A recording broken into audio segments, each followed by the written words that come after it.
நம்ம வந்து பார்க்க போற சப்ஜெக்ட் என்னன்னா வந்து அனிமல் பாப்புலேஷன். ஃபர்ஸ்ட் வந்து animal population group of individuals together is called as population. So animal population இருக்க factors அதோட determinants பத்தி நான் அப்போ ஒவ்வொருத்தர எழுதுறேன். இவங்க வந்து பாருங்க. இவங்க வந்து my topic is density and she is Amitya. my topic is natality. She is Vijayavati. I am going to take dispersion. He is famous and I am going to take population growth. He is Shakti. My topic is age structure. This is new. Vijayashurya. My topic is smoking.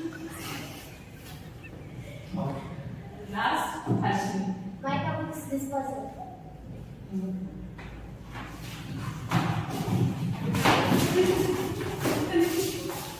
So first வந்து animal population. பேசிக்கா வந்து animal population வந்து ரெண்டு விதமா classify பண்ணலாம். ஒன்னு வந்து unitary organisms, இன்னொன்னு வந்து modular organisms. Unitary organisms அப்படினா என்னன்னா organisms which are definite. அதாவது ஒரு ஆர்கானிசமோட ஸ்ட்ரக்சர் வந்து நமக்கு ஏற்கனவே தெரிஞ்சிருக்கும். ஃபார் எக்ஸாம்பிள் வந்து ஒரு டாக் வந்து 4 லெக்ஸ் தான் இருக்கும் அப்படினா வந்து அதோட எம்பிரியோஜெனிசிஸ் அதாவது டெவலப்மெண்டல் ஸ்டேஜ்லயே நமக்கு வந்து ஃபர்ஸ்ட் ப்ரீ டிட்டர்மைன்டா இருக்கு. இதுக்கு வந்து இப்படிதான் இது பிறக்க போகுது அப்படின்னு சொல்லிட்டு. சோ இது வந்து ஒரு டெஃபினட் கேரக்டர். அதே வந்து மாடுலர் ஆர்கானிசம் அப்படினா வந்து ஒரு ஆர்கானிசத்தோட டெவலப்மெண்டோட டைம் ஆஃப் மெச்சூரேஷன் இது எதுவுமே வந்துட்டு கரெக்டா நமக்கு தெரியாது. ஃபார் எக்ஸாம்பிள் வந்துட்டு ஒரு பிளான்ட் இருக்குங்க. அந்த பிளான்ட் வந்து எவ்வளவு பிரான்ச்சஸ் இருக்க போகுது, அதோட சப் கல்ச்சர் வந்துட்டு என்னென்ன வரப்போகுது அப்படின்னு நமக்கு தெரியாது. சோ இதெல்லாம் வந்துட்டு ஒரு அனிமல் பாப்புலேஷனோட கிளாசிஃபிகேஷன்ஸ். தென் ஒரு பாப்புலேஷன் வந்து நிறைய ஆட்ரிபியூட் சூஸ் பண்ணி வந்து அதோட ஃபேக்டர்ஸை நம்ம மாற்றலாம். ஃபார் எக்ஸாம்பிள் பார்த்தோம்னா பாப்புலேஷன் டென்சிட்டி, ஒரு பாப்புலேஷனோட அடர்த்தி, இந்த இடத்துல இவ்வளவு பாப்புலேஷன் இருக்கும், இதுக்கான ஃபேக்டர்ஸ் என்ன, கிளைமேட் கண்டிஷன் கரெக்டா இருக்குதுன்னா இந்த இடத்துல இவ்வளவு இருக்கும், அந்த மாதிரி நம்ம சொல்லிக்கலாம். நெக்ஸ்ட் வந்து நாட்டாலிட்டி. நாட்டாலிட்டினா வந்து பர்த் ரேட், தென் மோர்டாலிட்டினா வந்து டெத் ரேட். டிஸ்ட்ரிபியூஷன்னா இந்த ஏரியால வந்துட்டு இந்த அனிமல்ஸ் வந்து இதோட கிளைமேட் கண்டிஷன் வந்துட்டு இவ்வளவு டிஸ்ட்ரிபியூட் ஆயிருக்கு அப்படின்னு நம்ம சொல்லலாம். நெக்ஸ்ட் வந்து age structure. Based on age structure வந்து அனிமல்ஸ் வந்துட்டு நம்ம டிஃபரெண்ட் கேட்டகரிஸ்ல கிளாஸிஃபை பண்ணலாம். Like pre reproductive, reproductive, post reproductive இந்த மாதிரி ஏஜ் ஸ்ட்ரக்சர் வச்சு நம்ம கிளாஸிஃபை பண்ணலாம். தென் வந்துட்டு டிஸ்பர்சல். டிஸ்பர்சலுக்கு வந்துட்டு ஃபேக்டர்ஸ் அஃபெக்ட் ஆகிறதுனால வந்துட்டு ஒரு ஆர்கானிசம் வந்து இந்த இடத்துல இருந்து இன்னொரு இடத்துக்கு போகுது அப்படிங்கறது வந்துட்டு டிஃபைன் பண்ணுது. தென் growth. growth வந்துட்டு இமைக்ரேஷன், எமைக்ரேஷன் இதெல்லாம் வந்துட்டு பேஸ் பண்ணி அந்த growth rate அப்படிங்கிறது இருக்கும். லாஸ்ட் வந்து ஒரே ஒரு டேர்ம் வந்து சொல்றேன், டெமோகிராஃபி.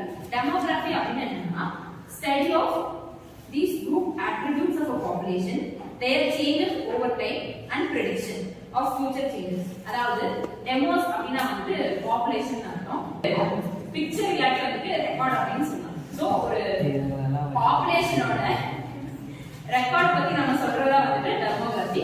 இப்போ வந்துட்டு ஒவ்வொரு அட்ரிபியூட்ஸ் வந்துட்டு அப்படியே கண்டினியூவா பார்க்கலாம். So today we are going to see about density. Okay, density and population density both are same.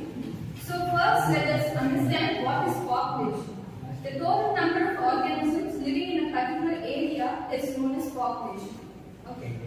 So for example we say number of animals living in a particular square kilometer of area is known as population. And what is population density? It is the average number of individuals per unit area or volume. The size of a population is represented by density. So for example, let's say number of squirrel per kilometer of area, number of rhinoceros in 1 or 2 kilometer of area, we say that as population density. And population density or normal density both are same. So next we will understand what is population size. It is the number of individuals in the population. For example, let's say number of deers living in a forest. In forest there are many organisms. So if you take deers, there are 10 deers in particular forest. That is known as population size. And this population density is affected by 4 factors: natality, mortality, immigration and emigration. So let's say natality and immigration is there in the population means the population density increases, and if mortality and immigration is there means the population density decreases. Next we move on to types of density. There are 2 types of density: crude density and specific density. What is the definition of crude density? total space. For example, total number of rhinoceros in the national park, number of lions, tigers, birds in the national park, etc. That is known as crude density. Then this specific density. So, for population, food and shelter are the main factors. In a forest, let's say, the rhinoceros do not occupy all over the forest. Okay, so it will occupy space where food and shelter are available for it, are properly there for it. So that the density per unit of habitable or living space is known as specific density. So it is also known as ecological density. Okay. Yeah. Then we will go to the methods, the determination of population size and population density. So, the ecologists often estimate the population size by counting method, by counting each and every species in that area. So, there are other two methods like quadrat method and recapture method. So, the quadrat method, this is used to estimate the density of immobile organisms. Density and population size of immobile organisms like plants, slowly moving organisms, etc. So what they do is they make, say, let's say this is an acre of land. So they make equal square-shaped areas, but with the help of sticks or wood. So it will be of same size. Say if it is 1 kilometer of area in an acre of land, and this will be the same. And here all the species present in that particular area is counted and the data is collected and it is used for calculating population density and population size. Then we move on to mark recapture method. So this method, it is used to determine the population size of mobile or moving organisms like birds, mammals, fishes. What they do is they capture the animal, they mark them by tagging or painting or making any other body markings. And they leave these unmarked animals again into their population and give the sufficient time for them to mix with their population, and then they again recapture the population, and they, upon using this formula, they will find the population size and density. So, using the ratio of marked to unmarked individuals, scientists or ecologists will say estimate how many individuals are there in their population. Okay, so this formula, total individuals, N is the population size. Total individuals marked in first sample into size of the second sample by number of marked individuals recaptured in second sample. This is the formula used in this method to calculate the population size, and this is also known as Linton-Petersen index to the population size. So we'll see one example with it. Say we capture 50 days in the first sample. So let's write here. First sample equal to 50 years. So we capture them, we mark them, we paint them, we do something, and we mark the painting them, and we again leave this number of years to the population. So and we give them a sufficient time for them to mix up and Then after some time, say 1 or 2 months, we capture them back. So we capture the second sample. We capture 40 days. Okay, in this 40 days, only 5 of them are marked. So this 5 days are known as recaptured sample. So by substituting in this formula, the first sample is 40 into size of the second sample. The first sample is 50. The size of second sample is 40, and the whole divided by the recaptured sample is 5. So now the answer will be 4. So the population size is equal to 400. So this 400 is only true if we assume that there is no immigration or emigration and there is no birth and death in that population. So this is a major drawback of this method. So what we found out is, so this method is not always perfect since it assumes immigration. There is no immigration or immigration into population, and there is no births and deaths in the population. So alternate methods used to determine the population size and density that includes electronic tracking where animals are tagged with electrotransmitters. So with that they collect the data and calculate the population size and density. So to know and to calculate how many species are there in a particular area, these methods are very useful and many ecologists and scientists are using it. So that's all.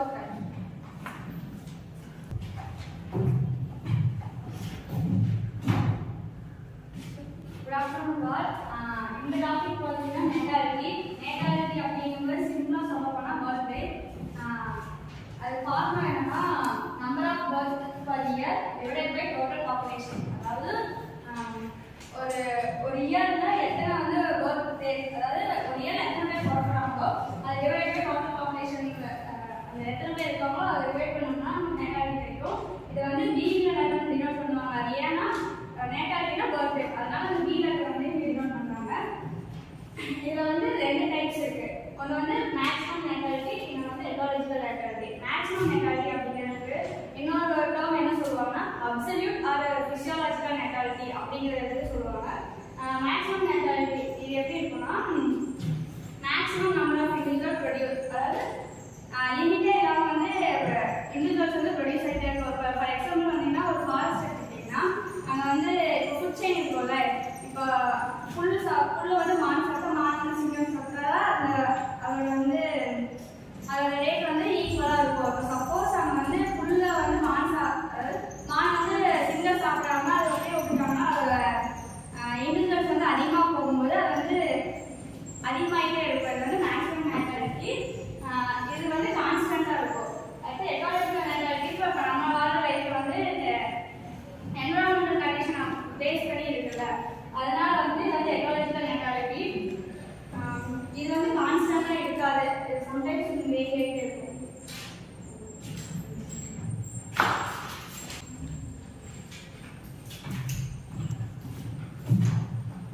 So good afternoon all.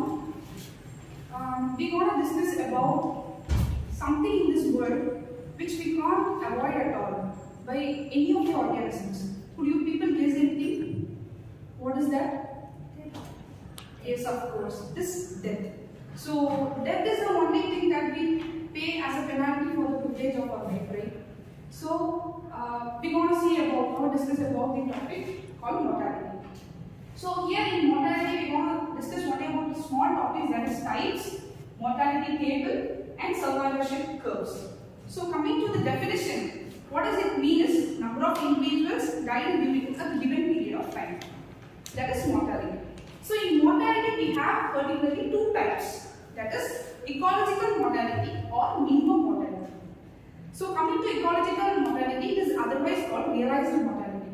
So it means that the mortality that occurs due to the environmental factors. For example, it may be because of habitat, because of high population, and because of predators, sickness and other factors. So this particular ecological factor is not constant at all. So it is otherwise called realized. And coming to minimal mortality, it is otherwise called specific mortality.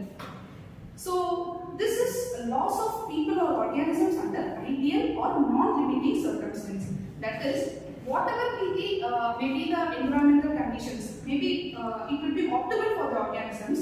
Even though it is optimal, the organisms die due to their senescence. That is because of aging. So these comes under the minimum mortality. So and it may be constant compared to the ecological mortality, and senescence is nothing but the process of aging. So this is the types of mortality, that is two types, ecological and minimum mortality. So coming to the next one, that is mortality table. Mortality table is otherwise known as life table. So this particular topic we can know by asking three questions, that is what, who and where. That is, what is mortality table? It is nothing but the information of death and survival of population with respect to age is represented in the form of a table. That is, the mortality rate we are representing in the form of a table. That's it. So it is a very age specific account of mortality. We will be specifying only the age and the population. And in this mortality table, we have two types. That is periodic life table and cohort life table. In periodic life table, we will be determining the mortality rate of organisms under specific time period. In the name itself, we can see that periodic. So, in a specific time period, the number of organisms die or the mortality rate. We can say like that. In cohort life table, it is otherwise called generation life table. That is the mortality rate of an organism from their birth up to their death. That's why we call it as generation life table. So the population's entire lifetime from the birth to the death. And compared to the periodic life table, we use cohort life table often. And this life table is completely based on the gender and age, and particularly we will using different life tables for male and female, different life tables. And the probability is based on the death per thousand living organisms. And that's it for mortality table. And we have answered the question what. So who introduced this mortality table? In the sense, the mortality table was first introduced by Ramon Pearl in 1921. So this person first used mortality table for Drosophila generation. For determining the population of mortality of Drosophila, he used this life table first. And at last, answering the question where we are applying this mortality table particularly. We have many applications, even though life insurance industries and US Social Security Administration use this mortality tables widely. They rely on them heavily. So we have completed the topic mortality table. Now coming to survivorship curves. So we can determine the mortality rate not only by counting the number of deaths, but also by counting the number of people who are alive, right?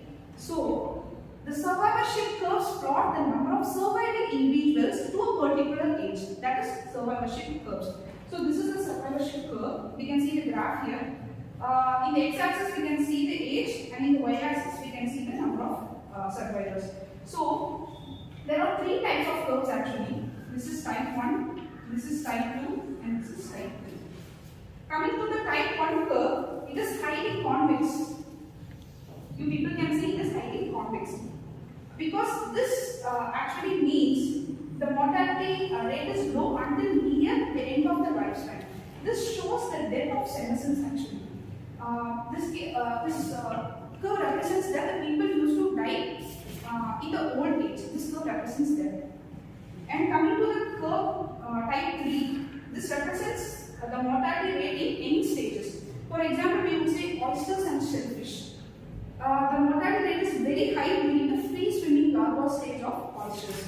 So that would be the example for type 3. So this is during the senescence period and this is during the end age. So while coming to the type 2 curve, it is actually constant. And you can see the diagonal line from the top to the bottom. And this shows that the individual's chance of dying is independent of their age. And this is diagonal. So we have covered three topics, that is types and mortality table and survivorship. Hope you people understand. So good afternoon all. My topic is age structure. Age structure is a population. Age structure, when we calculate age structure, is very important to calculate the age of the population, whether it is flourishing or diminishing. Like we use this to determine whether the species are endangered or it is in the need to conserve the animals. So first let's see what the definition of age structure. Age structure definition is the proportion of individual in which each age group of that population.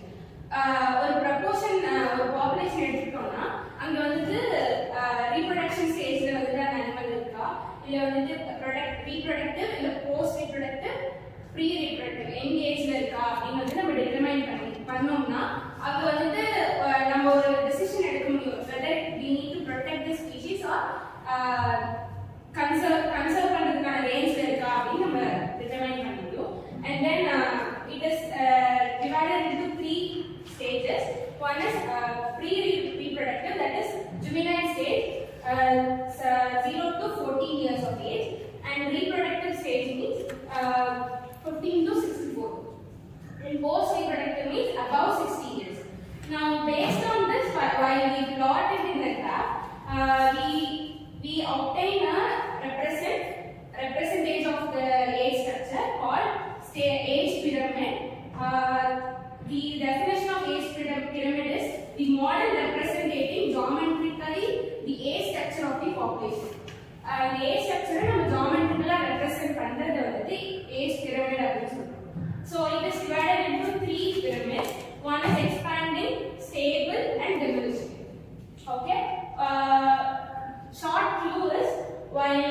pre-reproductive stage and reproductive stage is very important because வந்துட்டு அந்த population வந்துட்டு reproductive stage இருந்தாலும் birth rate அதிகமா இருக்கும்.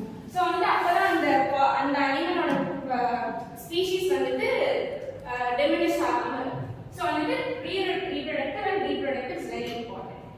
And then first நம்ம expanding pyramid பார்த்தோம்னா it is a shape that is a perfect pyramid and where the broad base is ஒரு broad-ஆன base இருக்கும். அது வந்து pre-reproductive phase-க்கு அதிகமா இருக்கும். இங்க வந்து young individuals வந்து அதிகமா இருப்பாங்க. And then it is also called as rapid growth population இருக்கும். So வந்து rapid pyramid அப்படின்னு சொல்லுவாங்க. For example, housefly is இந்த ஸ்பீஷிஸ்லாம் வந்துட்டு reproduction வந்து ஃபாஸ்டா இருக்கும். So வந்துட்டு இது வந்து expanding pyramid அப்படின்னு சொல்றாங்க. And then stable constant growth இருக்கு அப்படின்னா வந்துட்டு அது வந்து stable pyramid சொல்றாங்க. Where pre-reproductive and reproductive species வந்து ஈக்குவலா இருக்கும். And post-reproductive வந்துட்டு compared to this கொஞ்சம் கம்மியா இருக்கும். And then last one is diminishing pyramid. இதுல வந்துட்டு pre-reproductive birth கொடுக்கிற அனிமல்ஸும் young individuals ரொம்ப கம்மியா இருக்கும். their death rate வந்து ரொம்ப ஹையா இருக்கும். அது வந்து post-reproductive. So that's all about age structure, which is very important in calculating this age of the population. Thank you.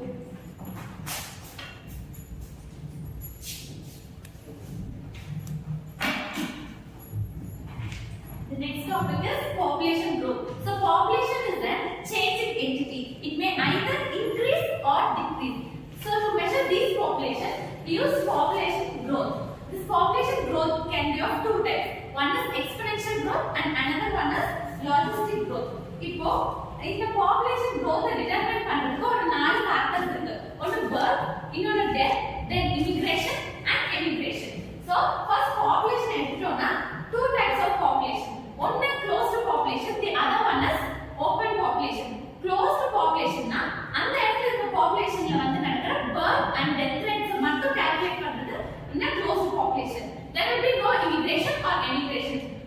The third open population describes that immigration இருக்கும் emigration இருக்கும். Birth, death, immigration, emigration இது எல்லாமே இருந்துச்சுன்னா அது வந்து ஒரு open population அப்படின்னு சொல்லி சொல்றோம். இந்த population growth வந்து மெஷர் பண்றதுல வந்து environment-க்கும் வந்து ஒரு இம்பார்ட்டன்ட்டான ரோல் இருக்குன்னு சொல்லி சொல்றாங்க. ஃபர்ஸ்ட் இதுல நம்ம ரெண்டு டைப்ஸ் பார்த்தோம், exponential growth and logistic growth. coming to exponential growth அதுல பார்த்தோம்னா எல்லா சோர்சஸும் வந்து அன்லிமிட்டடா கிடைக்கும். இப்போ 100 பேர் இருக்காங்கன்னா அந்த 100 பேருக்கான எல்லா ஃபெசிலிட்டிஸும் இருக்கு. predators இல்ல, நிறைய food availability இருக்கு, scarcity இல்லாம நல்லா அந்த environment நல்லா சப்போர்ட் பண்ணுச்சுன்னா we can see exponential growth. So when we are plotting it in a graph, x axis side and y axis is population size நம்ம போட்டோம்னா ஒரு J shaped curve வந்து கிடைக்கும்.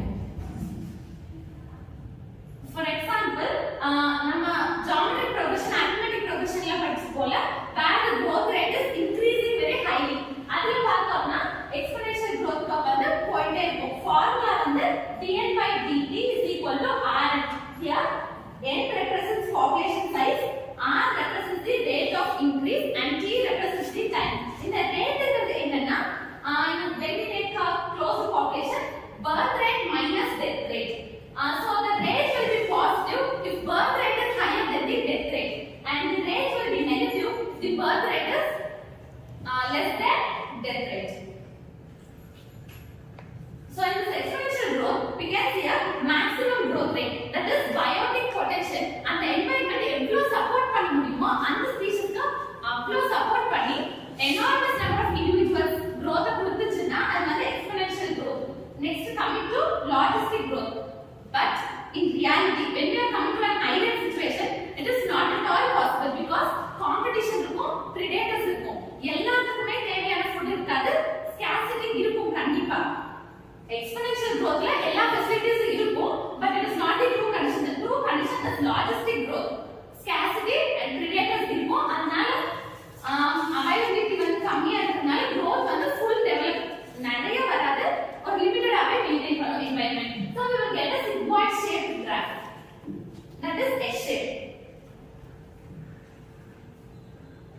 doubling time. Doubling time வந்து என்னன்னா the time taken to double the number of population. அதான் வந்து doubling time. Then we have a formula. N0 is equal to 2N1. That is initial growth, initial population வந்து எப்போ double the times ஆகுதோ அதான் வந்து doubling time னு சொல்லுவோம். இது மெஷர் பண்றதுக்காக நம்ம யூஸ் பண்ற இந்த growth curve பேர் தான் என்ன சொல்றாங்கன்னா Pearl logistic curve. So இதுல மூணு phases இருக்கு. ஒன்னு வந்து accelerating phase and the second one is log phase and the third one is negative acceleration. இதுல மூணு phases இருக்கு. That's all. Thank you. My topic is dispersal in animal population.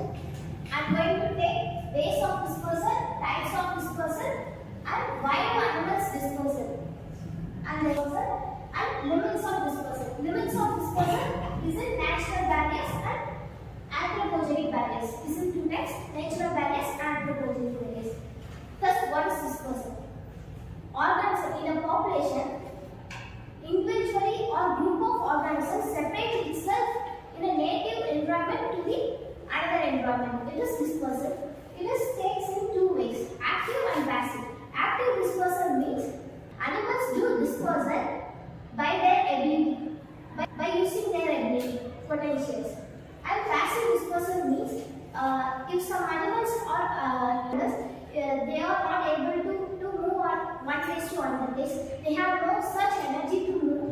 So a passive dispersal that takes place, which means take help from another organisms, another animals, like fishes or small fishes in marine environment takes one place to another place by using a large fishes, by placing a large fish's body. So it disperses through that. And types of dispersal, it is immigration, emigration, and migration. Immigration means inward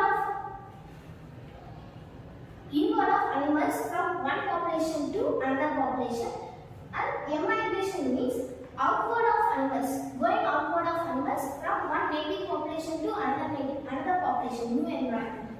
And migration means it is a periodic departure of animals or birds or organisms which can return back to their native environment after having some time in another environment.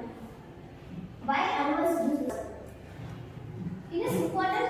Animals should disperse from one place to another place, from their native place to another place. Yes, it is important because if the native environment have food scarcity or large population, or may also climate change involves in the dispersal, and environmental disaster or environmental condition involves in their dispersal. So animals should have to disperse from native environment to another new environment. Effects on individuals. How the dispersal affect inner individual of animals. If the animals travel from native environment to another environment and join to another new environment, there would be a gene flow among the population. So it brings the gene flow among the population and brings new species to understand. Limits of dispersal. It is two important two types: natural barriers and anthropogenic barriers. Anthropogenic barriers is nothing but man-made barriers. Like man-made barriers like bridges, constructing dams also may involve barriers to dispersing animals from one place to another place. Natural dispersal in marine environment, natural barriers in marine environment. Isthmus is the narrow piece of land with surrounded by water on each side, which connect the one large landscape to another large landscape, which also involves in barriers of dispersal in one place to another place. Like Isthmus Panama is an example for dispersal in marine environment. Isthmus Panama, which separates the Pacific Ocean and Atlantic Ocean and connects North America and South America. So the Pacific Ocean animals differ from Atlantic Ocean marine organisms.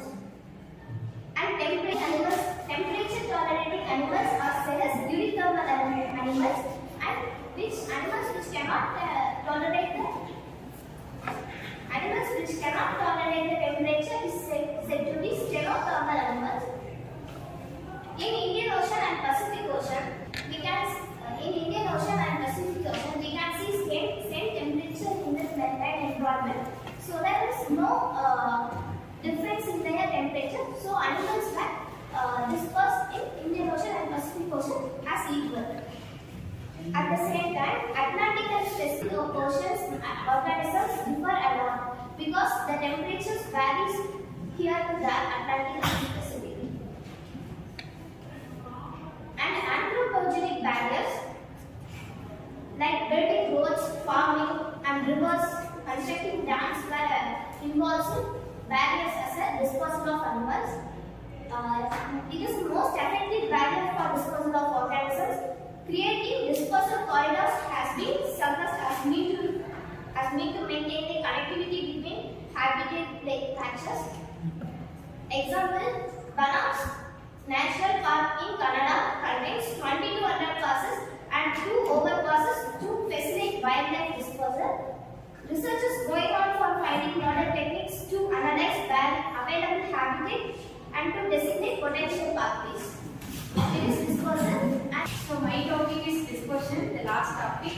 After dispersal, the animals have to be distributed in the environment. So dispersion is the distribution of animals in a particular environment. So it refers to spatial and temporal distribution of distribution patterns of individuals. The distribution may depend on environmental conditions and the species growth and the behavior of the organism. So these 3 factors the dispersion depend on. So there are 3 types: regular, random and clumped dispersion. So regular is the uniform or even distribution of animals in the environment. The animals are evenly distributed and evenly spaced environment. So but this type of dispersion is rare in nature.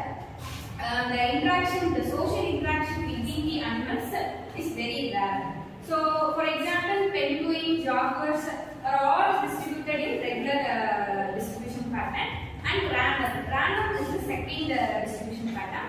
Since this random is a non-reachable pattern, the position of the individuals may be separated randomly from one organism to another organism. The position of one individual is unrelated to the position of another individual. So this is the random individual. So for example, kangaroos are distributed randomly and the environment are evenly distributed, but the organism is randomly distributed. So this is the reason for the random distribution. And then clumped distribution. The clumped distribution is very common in our environment. The individuals are clustered in a group of animals. This is the most common pattern of individuals. The resources in the environment is very most available to the organisms. So the animals are clumped to a group and they share the resources without any predators. In comparative to regular and random, the clumped dispersion have very minimal amount of predators compared to the regular and random distribution methods. And the social behavior between animals also very good in clumped distribution patterns. They are social interactions for reasons thermoregulation and foraging and safety from the predators. For these reasons, animals are clumped in groups. For example, we can take the elephant as an example for the clumped distribution pattern. And the tendency to growth of progeny near the parents is very high in clumped distribution patterns. So this is the 3 types of dispersion patterns.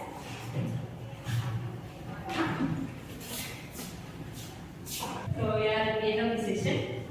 So animal population என்ன அப்படின்னு ஒரு கிளியரான picture கிடைச்சிருக்குன்னு நினைக்கிறேன்.